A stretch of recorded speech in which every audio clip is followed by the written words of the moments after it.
Alabama offense, outstanding. What's the key for the Buckeyes defense tonight?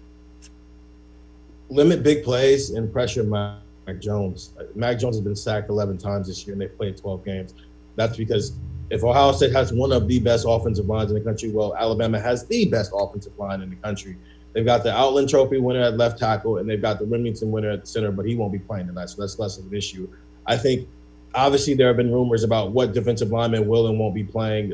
Those main names being Tyreek Smith and Tommy Togiai. Tyreek Smith tweeted out today, "Let's go, it's game day," and Tommy Togiai quote tweeted it, basically reassuring that we don't know what that means, though. That means they could be at home getting ready to watch, and that could mean that they're here preparing to play the game as well. If those two are playing, along with getting Zach Harrison back, along with what Jonathan Cooper has done this year, and Haskell Garrett, I think Ohio State can try to get some pressure on Mac Jones and make him uncomfortable. And with that being said, limiting big plays starts with Devontae Smith, obviously the Heisman Trophy winner. You can't let him turn a 6 or 7 yard catch into a 60 or 70 yard touchdown. It has to be a catch, and you're not going to stop him. He's going to get catches. He's going to get yards. But you can't let that be the reason that you die tonight.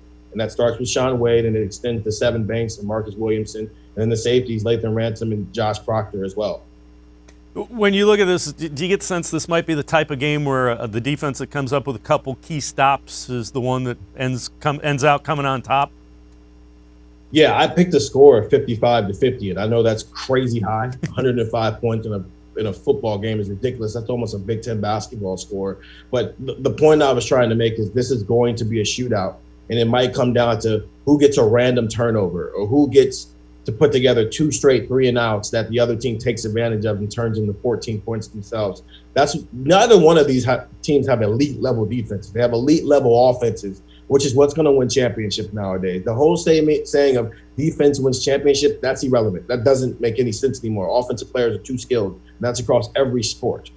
So what this comes down to is, you got to keep scoring. You can't settle for field goals in the red zone. You have to get touchdowns. And then whatever team, whether it's Josh Proctor who stops dropping interceptions, or maybe it's Patrick Surtain for Alabama, whichever team can come out and cause a turnover or get a couple of stops here or there is going to be the team who comes out on top. You know, in talking to one of the Alabama beat reporters last week, he said that Mac Jones has not really been pressured at all, and that kind of goes along with what you've said. You know, the 11, 12 sacks, a sack a game is not a lot when you're playing that type of schedule. Do you think the Buckeyes, if they have everybody back, have the ability to make him move around? He hasn't had to move around a little bit from what we're being told. Yeah, uncomfortability is not a quarterback's best friend. I don't think any quarterback wants to be uncomfortable when you have 260-pound, almost grown men coming at you trying to knock your head off. I think Mac Jones is a quality quarterback. He's probably going to be a first-round draft pick. But with that being said, Alabama is extremely talented. And if I told you, hey, all you have to do is sit back there, wait 1.5 seconds, allow your line to do its job, and you're going to either have a Heisman Trophy winner that's wide open, a slot receiver who's a top 20 pick who's wide open, or the best running back in the country as a check down. I'll take those odds most of the time because most guys aren't getting to him. So, yeah, if they can get pressure and every so often get home, just like they did with Trevor Lawrence, that's an elite quarterback. But they started getting home and they started pressuring Trevor Lawrence, and now he gets uncomfortable in the pocket. And now the offense is spiraling. If they can do a similar job to that, I'm not saying hold Alabama to 28 points, but if they can get to Mac Jones once or twice or maybe even 3 times and make him feel you, it changes the game because now he has to think about that before he's letting the ball go. And you were alluding to it a little bit. Jalen Waddle is a guy that, coming into the year, everybody knew he was a big play threat. Broke his ankle. He's practicing. He may very well be good to go. How big of a problem is he for any defense, including Ohio State's? Yeah, it's funny how many teams in the country can say that their Heisman Trophy winner is their 3rd best weapon on offense. That's Jalen Waddle. If he plays tonight, there's been no guarantee of that. I know he returned to practice. If he plays, that's a problem for Ohio State. That's another thing that you have to deal with. Just think of what teams have to deal with Ohio State having Garrett Wilson in the slot and Chris Olave outside. That's 200-yard receivers who have caused problems for defenses all year. Those two have done that, but they were doing it against SEC teams.